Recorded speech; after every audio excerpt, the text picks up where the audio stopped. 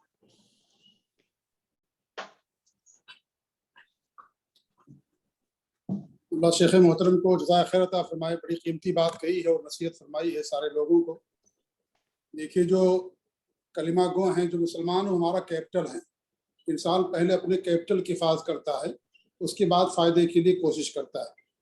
دونوں کوششیں ہونی چاہیے، اس میں کوئی شک نہیں ہے، لیکن اگر ہم کیپٹل ہی کی حفاظت کر لے جائیں اور انہی کو صحیح دین اور توحید اور سنت اور اس طریقے ساری باتیں ہم ان کو سکھا لے جائیں، سمجھا لے جائیں، تو یہ بہت بڑی بات ہوگی اور بہت بڑا فائدہ ہو جائے گا یہ۔ جی الحمدللہ۔ تو اللہ جزائے خیر دے شیخ محترم کو۔ شیخ ابھی مغرب کی نماز پڑھنے کے لیے تشریف لے گئے ہیں، نماز پڑھتے انشاءاللہ دوبارہ درس کا آغاز کیا جائے گا۔ تب تک کے لیے اگر ہمارے بھائیوں کے پاس کوئی سوال ہے تو کر سکتے ہیں، اور انشاءاللہ کتاب و سنت کی روشنی میں جواب دینے کی کوشش کی جائے گی۔ السلام علیکم ورحمۃ اللہ وبرکاتہ۔ وعلیکم السلام ورحمۃ اللہ وبرکاتہ۔ سوال یہ ہے کہ عرفات کے روزے کی فضیلت کیا ہے اور اس دن ہم کیا کریں؟ بھائی کا سوال ہے کہ عرفہ کے دن کے روزے کی فضیلت کیا ہے۔ دیکھیے، عرفہ کے دن کی روزے کی بڑی فضیلت ہے۔ حدیث کے اندر صحیح مسلم کی روایت ابو قتادہ رضی اللہ تعالیٰ عنہ سے حدیث راوی ہیں کہ آپ صلی اللہ علیہ وسلم سوال کیا گیا کہ عرفہ کے دن روزہ رکھنے کا کیا اجر ہے، تو آپ نے کہا کہ اللہ کی ذات سے مجھے امید ہے کہ 2 سال کے گناہوں کو اللہ تعالیٰ معاف کر دیتا ہے، سال گزشتہ اور آنے والا سال، جو گزرے ہوئے سال میں چھوٹے چھوٹے گناہ ہوئے اور آنے والے سال میں جو چھوٹے چھوٹے گناہ ہوں گے جن کا علم اللہ رب العالمین کو ہے، تو اللہ تعالیٰ ان گناہوں کو معاف کر دیتا ہے۔ یہ بہت بڑی فضیلت ہے عرفہ کے روزے کی، اور اس دن کی بڑی فضیلت ہے۔ یہ جو عرفہ کا دن ہے یہ خود دین اسلام کی تکمیل کا دن ہے، اور یہ وعدے اور عہد کا دن ہے۔ حدیث کے اندر آتا ہے، مسند احمد کی روایت ہے، اور امام البانی رحمۃ اللہ علیہ اس کو حسن یا صحیح قرار دیا ہے، اور صحیح الجامع کے اندر بیان کیا ہے کہ اللہ رب العالمین نے جب حضرت آدم علیہ السلام کو پیدا کیا تو ان کی پشتوں سے ساری قیامت تک آنے والے سب کی روحوں کو پیدا کیا اور چوٹی کی شکل میں ان کے سامنے رکھ دیا، پھیلا دیا، اور کہا کہ الست بربکم، کیا میں تم سب لوگوں کا رب نہیں ہوں؟ یہ کب ہوا ہے؟ یہ عرفہ کے دن ہوا، جیسا کہ مسند احمد کی روایت ہے اور دیگر حدیث کتابوں کے اندر موجود ہے، اور وہ حسن یا صحیح روایت ہے۔ تو اس طریقے سے یہ خود بڑی اہمیت کا دن ہے، جو عرفہ کا دن ہے، دین اسلام کی تکمیل کا دن ہے۔ الیوم اکملت لکم دینکم واتممت علیکم نعمتی ورضیت لکم الاسلام دینا۔ اسی دن اللہ رب العالمین نے نازل فرمایا، جمعہ کا دن تھا، آپ صلی اللہ علیہ وسلم عرفہ کے میدان میں تھے، شام کا وقت تھا، اونٹنی پر سوار تھے، اس موقع پر اللہ رب العالمین نے آیت کریمہ کو نازل فرمایا۔ تو یہ دین اسلام کی تکمیل کا دن ہے، اور جو ہم نے وعدہ کیا اللہ تعالیٰ سے توحید کا، اللہ تعالیٰ کے رب ہونے کا اور اس کے معبود ہونے کا، اس وعدے کا دن ہے یہ جو عرفہ کا دن آتا ہے۔ تو بہت اہمیت کا دن ہے، اور عرفہ کے دن اللہ تعالیٰ لوگوں کو جہنم سے آزاد بھی کرتا ہے کثرت سے، جیسا کہ صحیح مسلم کی روایت ہے، عائشہ کہتی ہیں رضی اللہ تعالیٰ عنہ، اللہ کے رسول صلی اللہ علیہ وسلم نے فرمایا کہ سب سے زیادہ جس دن اللہ تعالیٰ لوگوں کو جہنم سے آزاد کرتا ہے وہ عرفہ کا دن ہے، اور خیر الدعائے یوم عرفہ، سب سے بہتر دعا عرفہ کے دن ہوتی ہے، اور حاجیوں کے لیے لا الہ الا اللہ وحدہ لا شریک لہ لہ الملک ولہ الحمد وہو علی کل شیء قدیر۔ تو یہ ہے کہ عرفہ بڑی فضیلت اور اہمیت کا حامل دن ہے، اور اس دن روزہ رکھنے کی بڑی فضیلت ہے، اور یہ حجاج کرام کے لیے نہیں ہے۔ آپ صلی اللہ علیہ وسلم نے حج کے دن جب حج کیا تو آپ نے روزہ نہیں رکھا، کیونکہ انہیں ذوالحجہ کی 10 تاریخ کو جو حج اکبر کا دن ہے